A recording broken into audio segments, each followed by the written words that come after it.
The waiver wire has been filled with the same players week in and week out. It feels like we're plugging the same wide receivers off the waiver wire every week. Same thing with the running backs. We're just rotating which ones we're picking up for the week, but we did get a new one to look at from the Buffalo Bills, and a lot of you guys got a lot of questions about him. So I got the answers. I got the advanced metrics and everything else to see whether or not you need Khalil Shakir for fantasy football. But the one thing you do need to do is click that subscribe button. Tap it with your finger on your phone. Click it with your mouse on the computer. Whatever you need to do to get the job done. Because we're going to talk about him today. We talk about the waiver wire every day. We talk about under the radar gems every day. We talk about your starting lineups, help you set those, help you win those trades, and everything else. But let's dig in.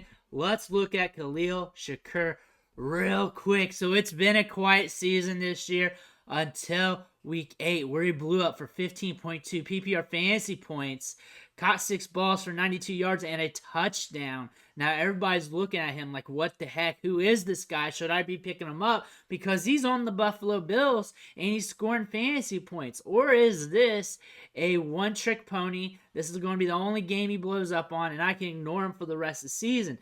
Should we be looking at Khalil Shakir? What is going on with him? And there's some numbers here and some instances that is impacting his production that's allowing him to do some things on the field. And we're going to go over that today. But looking at his numbers over the last 2 years, this is his second season of his career. He was a rookie last year.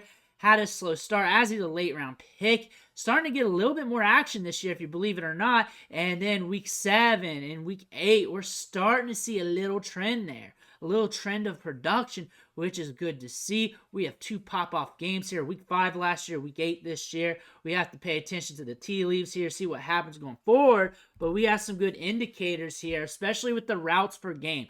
Starting off, barely running any routes between week 1 and week 5. Week 7, it increases quite a bit to 20 routes and a 43.5 route participation rate. There's a reason for that. Dawson Knox got injured, and now they got to run 11 personnel more often, causing Shakir to be on the field a little bit more. We saw that increase even more in week 8 to 33 routes and a 71.7 route participation rate. 71% route participation rate on a team like the Bills who can push the pace in the offense, who gets into these shootouts, is a good thing to see, because now we got a lottery ticket wide receiver on any given week who give you a splash game. That's something that we're looking at here. And Dawson Knox being out, being on injured reserves, means that Shakir is going to get more opportunity here while he's still on IR, recovering from wrist surgery. So that's a good thing for him. And then we're also see the targets ramp up as well, as we see him get 1 target game between weeks 2 through 6. And then week 7, we get 4 targets. Week 8, we get 6 targets. What are we going to see going forward? Probably more routes and more targets here in the near future. Going over his collegiate profile here, very good prospect coming out of college at Boise State. 2019 is when he started turning things on with 872 yards, 63 catches, 6 touchdowns. The next year, 2020, a slower season, 7 games, 719 yards, 6 touchdowns. And then 2021, that's when we go off. 77 catches, over 1,000 yards, 7 touchdowns.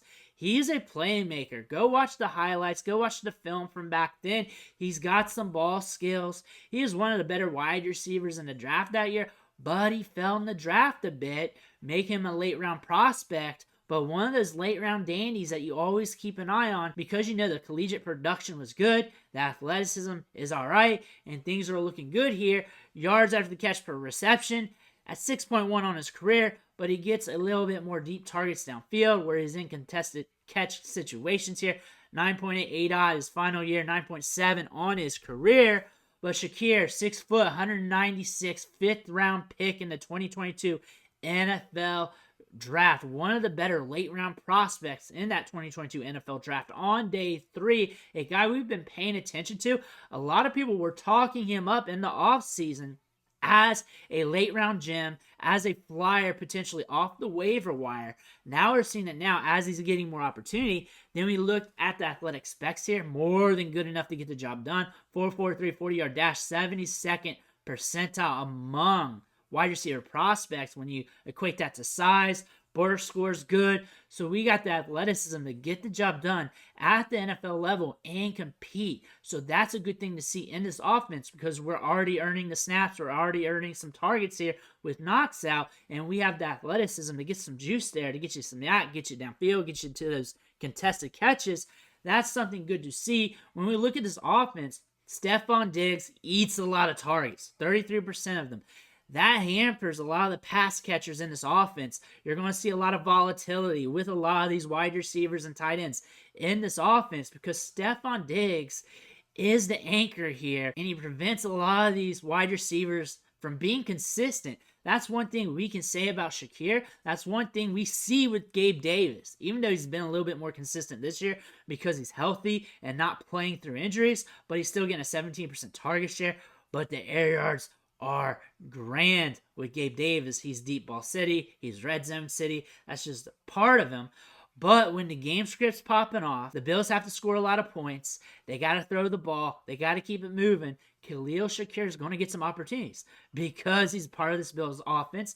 Like we say, these high-powered offenses like the Bills, we want the players getting touches. We want the players running routes. We want the players getting opportunities, especially players like Shakir, those ancillary players, because they are more like week-to-week lottery tickets. You look at the matchup, you're like, oh, it's not that great, but all they have to do is bring in a couple catches, cross the goal line, you have something. So you're going to see a lot of boom and bust weeks going forward.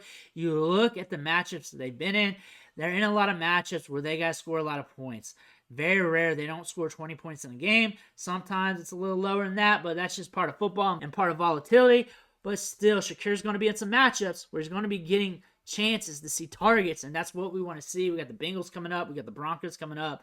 Maybe a nasty one with the Jets, Eagles, Chiefs. However long Knox is going to be out is really going to impact Shakir's ability to see targets and routes. But right now, he's running routes. He's seeing a 71% share of the routes in the offense. That means in this offense, and him seeing a good portion of the routes, there's just going to be some games where he splashes. There's going to be some games where he busts. And that's going to be the nature of this because Stephon Diggs is seeing 33% of the targets, and he's going to be the anchor there.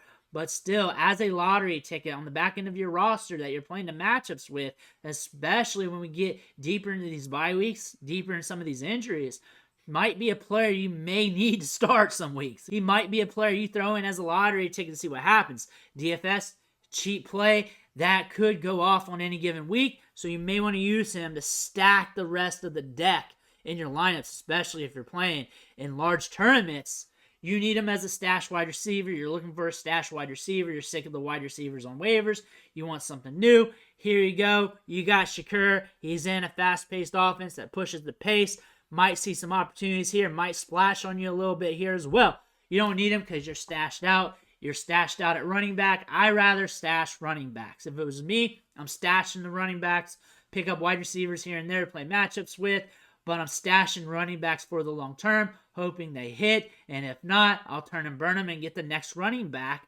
But he is a stash play, and if you got too many of those, then it is what it is, and you're not really looking at Shakir. Shakir is a player that you pick up knowing that he's a lottery ticket from week to week, but there's going to be some opportunities where he does produce in the box score. You're going to need to look at him because the opportunities are ramping up, and they should with Knox out because they need pass catchers in offense that are reliable, can get downfield, and really change the dynamic here now that they lost one of their key players. Dalton Kincaid still getting workload, but Knox being out impacts more than the tight end position.